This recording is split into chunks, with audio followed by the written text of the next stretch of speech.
What's up, everybody? Welcome back. We got another special edition of Kerrang! Featuring the legendary Whitesnake. This issue is issue number 30 for December 2nd through the 16th of 1982. Alright, we're going to go through this magazine page by page. Check out to see what was happening. Get the latest buzz on 80s heavy metal. If you haven't already, click subscribe, hit that notification bell. Any questions, comments, or feedback, leave them below. Alright, let's go ahead and begin. We got a beautiful cover here of David Coverdale back in 1982. Little does he know that his band will regroup, have an awesome guitar player in John Sykes, and have a monster, huge album in 1987. Little does he know. But he has to pay his dues first. Alright, this issue has Kiss, Axe, Ozzy, Vargas, Rose Tattoo, Motley Crue, Pat Travers, Chinatown, Steel Breeze, Vandenberg, and Led Zeppelin. Alright, so obviously we're winding down to the very last issue of Kerrang! For 1982, and we're almost done with this metal magazine review of Kerrang! Magazine. I've gone through all my issues that I had in my possession to share with you, and I'm glad I took you on this journey and that you join me to go page by page to look back in time to see how 80s heavy metal evolved. Alright, let's go ahead and open this magazine up.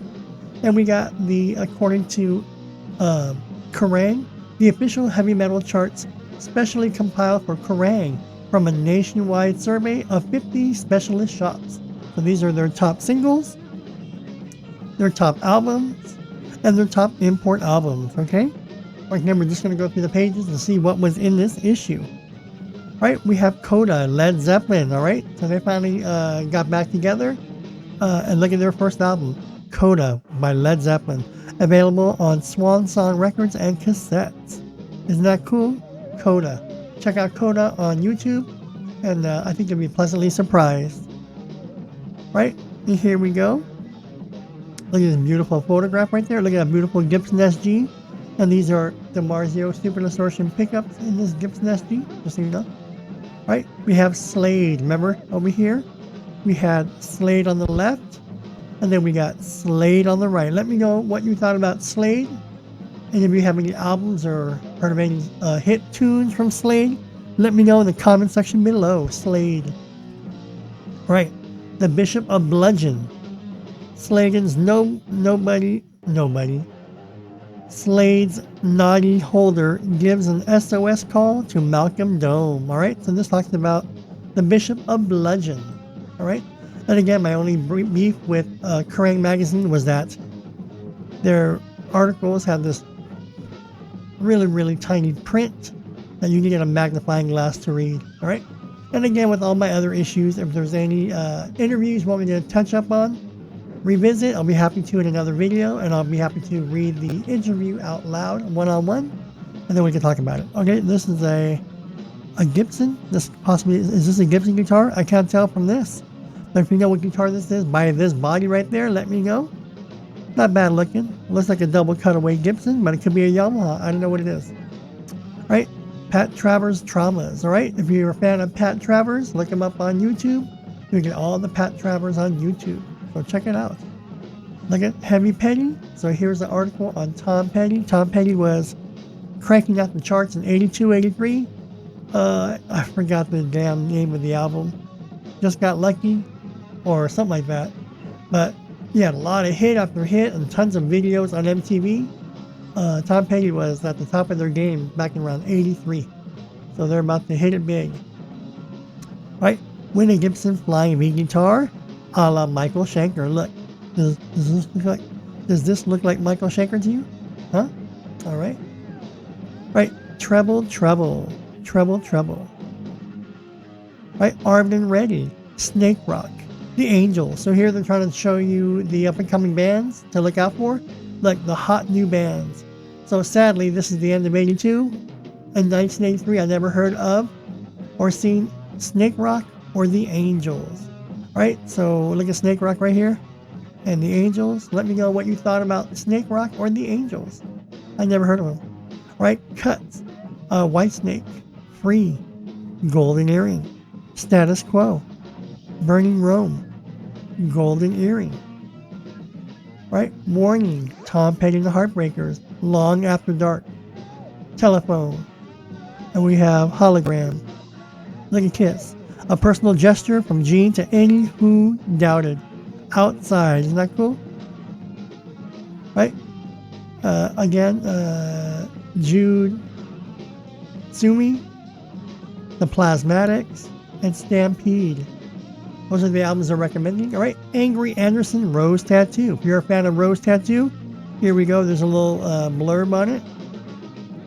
The Carpet Blaggers, but could it work for Chinatown? All right, so let me know what you think about Chinatown. Have you ever heard of Chinatown? Not the location, not the place, but the band Chinatown. Let me know if you have any albums, any hit singles, any videos on Chinatown. I'd be happy to see them. Singles. They're recommending these latest singles here. What they recommend here. Alrighty. Alright, look at this. Kiss. Remember this article had Kiss right here? And there it is. So this would have been a great poster, but sadly I had to tear it up for the sake of scanning this magazine for you. But here it is. Again, very small print. So here talking about Kiss back in at the end of 82. And naturally, I believe 81, 82 was The Elder. And 83, 84 was Lick It Up. So they had a lot of work to do. Snake Charmer by Dante Bunotto. Snake Charmer. Alright, so here's more on Snake Charmer. Alright, Whitesnake. So look at this. This is obviously a pullout. And it would have looked like that. So look, this band Whitesnake in 1982 is unrecognizable without Adrian Vandenberg, without Vivian Campbell, without John Sykes. Whitesnake is, you can't even know who this is if you saw this. Whitesnake is pretty much nobody until 1987. David Coverdale was somebody, but Whitesnake as a band, they had maybe a few hits, but they blew up in 87. And of course, who was there? Vivian Campbell and John Sykes. Alright, so there we go. Again, more on Whitesnake right there with a little print. There's David Coverdale right there. Nice little photo. Vardis, Sweet and Sour. Let me know if you've ever heard of Vardis. Look them up on YouTube, the band Vardis. Alright? Here's a natural finished Telecaster. Look at that real fast. Isn't that pretty cool? So here is an unfinished Telecaster. Right? Who else had something like this? George Lynch. Remember? George Lynch had an unfinished Telecaster. Whoops. There we go. Alright. Alright, Guitar Heroes Vandenberg. Again, I discovered Vandenberg, as most of you may have also. This Burning Heart by the band Vandenberg. And they have very good guitar solo. Just look up Burning Heart by Vandenberg, and you'll hear the guitar solo. And it's a very unique type of chorus with delay. It's a very, very cool guitar tone. But look up Burning Heart by Vandenberg, and you'll see that awesome guitar he has. I think a reverse headstock, and awesome guitar tone. Right, Mayhem. Okay, the latest buzz with Mayhem. Right, Status Quo from the makers of. All right, again, I never heard of Status Quo until I saw them live on Live Aid in 1985. Right, and this is who? I can't tell who this is. Let me see. Axe, Rock Again, Whippism. So this must be the band called Axe. So let me know what you thought about the band Axe. So here's the band Axe. Again, sadly, they probably never made it big. Maybe in the UK, but not in the US. So, and this talks about Rush right here. Concerts, upcoming concerts, Halloween special. Look at this. You got Y&T, Motley Crue, Randy Hansen. Not bad, right? This is, remember, December of 1982. We got Thunderstick, Black Rose. We have Rock Goddess. Oh, real quick, today, running errands, I forgot I had Rock Goddess. Remember I always told you, I never heard of Rock Goddess. I don't know what you're talking about. Well, apparently I have their entire catalog on my iPod. So I would listen to Rock Goddess on my iPod. So this is my iPod right here. My little 256 gigabyte iPod. And it's just loaded with every 80s metal band and every 80s metal album from the late 70s to the 80s, throughout the 80s. And I didn't realize I had Rock Goddess. So Rock Goddess is good. They're good. They're hard and heavy. So check out Rock Goddess. Right. All right. There's the Thunder Stick and Lightning. There's crosswords right there. Contact. You want to contact your band, your record label, studios. You can do that right here. Right. Classifieds with a K. Right. Kerrang. Pen pals. Pen pals were a thing back in the 70s and 80s. Remember, there's no internet yet, so you pretty much pick someone to write to, and then maybe like in a month or 2 or 3, you'll get a letter back, and you go from there. Alright, so there you go. Gillen, remember I was telling you about? Every issue has something about Gillen. Here's more Gillen right there. Crew Missile, look at that. They're about to hit it big in 1983, but this talks about Motley Crue. Cruise Missile. So yes, they already got their first EP out, but wait till A Shot at the Devil comes out in 83. They're going to blow up. Them, Quiet Riot, and Def Leppard. 83 will never be the same for 80s heavy metal, because those 3 bands catapulted 80s heavy metal. There was metal before those 3 bands, but it was just hard rock. This was heavy metal. When the US Festival came out, when the US Festival came out. Right, there's Motley Crue right there, look. Dun, dun, dun, dun, dun, dun. Look at these boots, look at these boots. Look at the bandana. Remember I told you about the bandanas? The bandanas. See, they're trying to look all hard and heavy. There's no makeup here yet, right? So this could have been before the show, before they put on the makeup, right? Backstage before they go put on their makeup. And remember the Shot at the Devil? They have makeup on. Right? Fields of Steel. Fields of Steel. Isn't that cool? Steel Breeze, currently riding high in the American charts, aim to put Sacramento where? On the map. Okay, Steel Breeze. I've never heard of Steel Breeze. Let me know if you have. Just go to YouTube and type in Steel Breeze. See if you can recall or remember any particular hit. Because I don't remember any Steel Breeze at all. None whatsoever.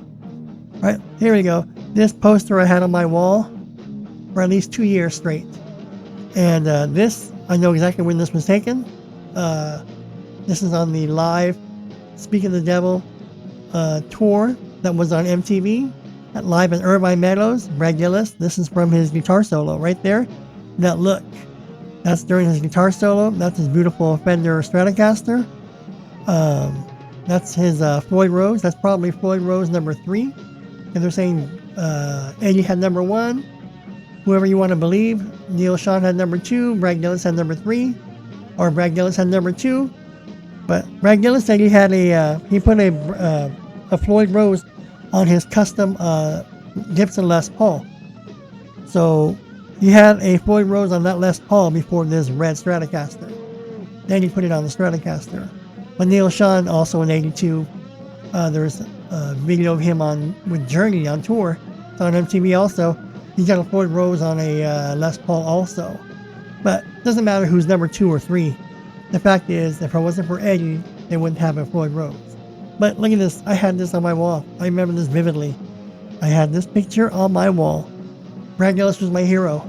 And I was a fan of Randy after Brad Gillis. If that makes any sense. Again, I told you the story, long story short. I heard of Randy Rhoads. I liked Randy Rhoads. I remember Crazy Train and Flying High Again. I'm like, wow, that guy's good. But those were the only 2 songs I had heard of Randy Rhoads. I didn't have Diary of a Madman or Blizzard of Oz. So those are the only 2 songs I heard of. I never got to see him live. After he passed away, MTV shows Ozzy Osbourne live. So I see Brad Gillis for the first time, and I wanted to check out Ozzy live. So when I heard him play guitar, I'm like, wow, he's playing Randy stuff. But I was just hearing tons of vibrato bar and dive bombs and squeals and every imaginable whammy bar trick. So I fell in love with Brad Gillis. And I'm like, wow. Let me go out and buy these Randy Rhoads albums. So I bought Blizzard of Oz and Diary of a Madman. I was even more impressed with Randy, but I was sad because I was late to the party. He died before I got into Randy. I got into Randy after he died, but because of Brad Gillis. So that's why Brad Gillis It's right up there with George Lynch, Warren D. Martini. For me, Greg Gillis, because he was awesome. And Eddie Van Halen, of course. But Tommy Aldridge, monster drummer. Who's this right there? This looks like Bernie Torme. Right there. See this picture right here? That right there is Bernie Torme. Because Bernie Torme was playing with Stratocasters, like a white one. That looks like a Stratocaster. This looks like Bernie Torme. That's not Randy Rhoads. Remember, Bernie Torme played like maybe played for like about 2 weeks. And then he's like, I can't do this. And that's when Brad Gillis was hired. So, but during that Brad Gillis being hired, George Lynch was up for the spot. And they chose Brad Gillis. And then after Brad Gillis left, George Lynch was up for the spot again, and they went with J.K. Lee. So poor George Lynch. In hindsight, he got burned twice by Ozzy Osbourne. The first time, they chose Brad, and the second time, they chose J.K. Lee. So, but it didn't affect Lynch because George Lynch is the man. All right. Look at communication, flat out. Where you go to. Where you go to. All right. So there's more. So again, see that small print? I can't deal with small print. All right, remember Led Zeppelin Coda? Led Zeppelin Coda. Look at Jimmy Page. I always equated Jimmy Page's playing with Ace Frehley's playing. Kind of sloppy. Both play Gibson Les Pauls. That blues type of playing, blues rock type of licks. And they popularized the Gibson Les Paul. Hence why Eddie wasn't playing with the Les Paul. Maybe in those early days, but he took out those pickups and made his Super Strat. But you had Gibson Explorers, Flying Bees, and Gibson Les Pauls as the main go-to guitars. Stratocasters weren't that heavy because they had single coils. Remember, it was a single coil, so you weren't using Fender Stratocasters for heavy metal, but you were using the Gibson Les Paul, Explorer, and the Flying V because of the humbucker. So that's where Eddie was a genius and invented the humbucker into the Les Paul, into the Stratocaster. And then everybody started copying.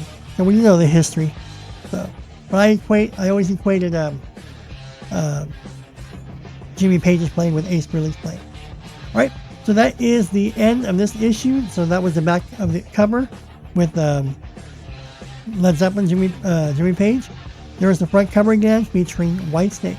Right? Let me know your thoughts on this issue of Kerrang, December 2nd through the 15th, featuring Whitesnake. Do you remember this issue? Did you have this issue?